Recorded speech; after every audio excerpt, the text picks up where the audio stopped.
E te iwi tēnā koutou, kia ora tātou I tēnei pō. It's Che Wilson here, atu I Waiheke, I roto I tēnei pō, connecting to you through a number of different platforms tonight. Nā reira tēnā koutou, it's part 4 of Puanga. So let's get straight into things, everybody. And there's a few people around here actually videoing me because they're freaking out on all of the technology, so it tells you how old they are. Hoi anō. Let's get straight into the stuff. And what I wanted to cover tonight is just to go back, and I didn't have this ready, but go back to the presentation where I will be covering some backup stuff and then the session for tonight. Okay, so this is part 4, and so I've had 4 sessions and a reminder of those sessions. But before I do that, been talking about Puanga over the last over the last month. And as I've been doing that, I've been covering the end of the Māori New Year and then the New Year itself and what Puanga's importance is for that period. In particular, in part 1, in late May, I talked about the whare that is created in the stars in the evening as the sun sets. In part 2, I do talk about the whata of maru and where we place our mate as they then descend to the tata o te pō and onto the kupenga. And then tonight I'm going to talk about te tau o Puanga. So the Puanga period. Okay. The Puanga period in particular, my Uncle Tahu, he used to talk about the fact that in stop being a hoha, you. My Uncle Tahu used to talk about in the 90s when I was living in Wellington and going to varsity and with Karenza next to me here. And what I used to do is go, Uncle, what's all this matariki stuff about? And that's Donna making a lot of noise. And you go, well, it's Puanga. And the key focus is it starts from the fruiting of the miro to the end of the run of the piharo. Okay, what does that mean? He goes, yeah, for about 3 to 4 months. And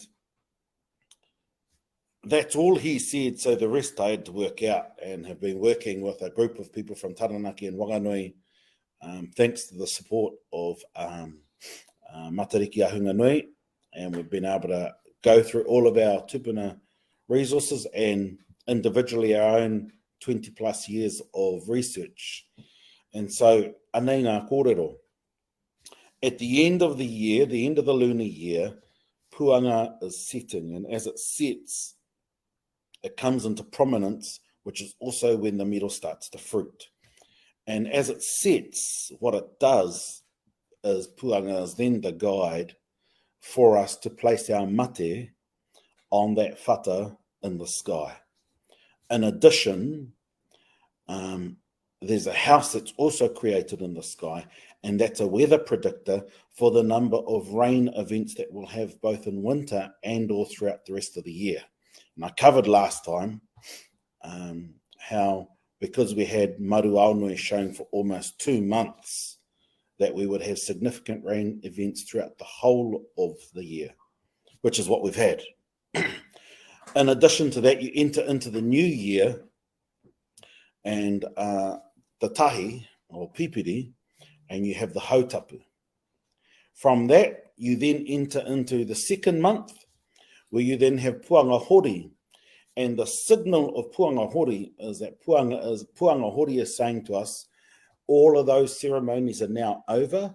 You have to work focus in on wānanga. Ko hori ngā mahi o te tau hou, o te tautawhito o te tau hou, now focusing on wānanga. And then the following month, Puanga and Whakāhu, Puanga's higher, and Whakāu nuku Akaurangi rise, Kasta rises, and as it rises, that will then signal the bounty during spring and summer.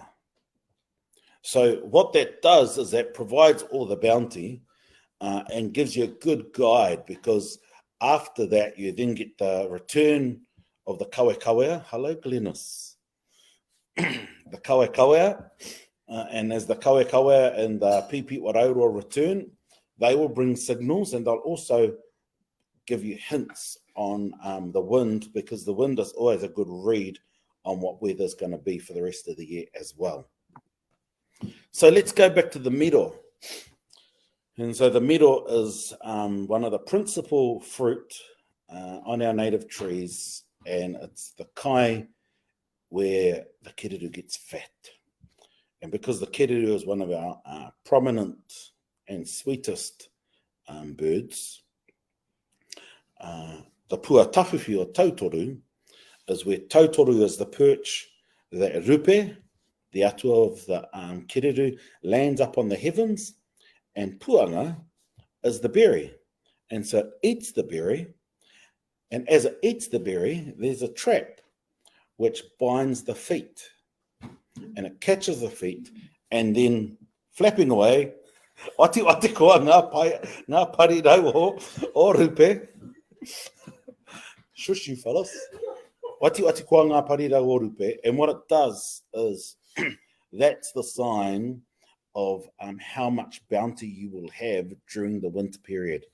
And because the kereru is really important, and it's placed in the goods to preserve, you don't just have kereru in the winter, but also carrying on. And once the wahine are pregnant, you feed them the puku of the kereru, because there's a chemical reaction from the puku of the kereru that helps them with their cravings. In addition to that, so that's the manu o te tau, and then the ika o te tau for us of the Taihau Wauru is the piharau, which is the lamprey or the blind eel. And what that does is the lamprey then is another sign of the bounty of the year. So as Uncle Tau said, puanga is from the fruiting of the miro right through to the end of the run of the piharau. And the end of the run of the piharau happens roughly around the second to third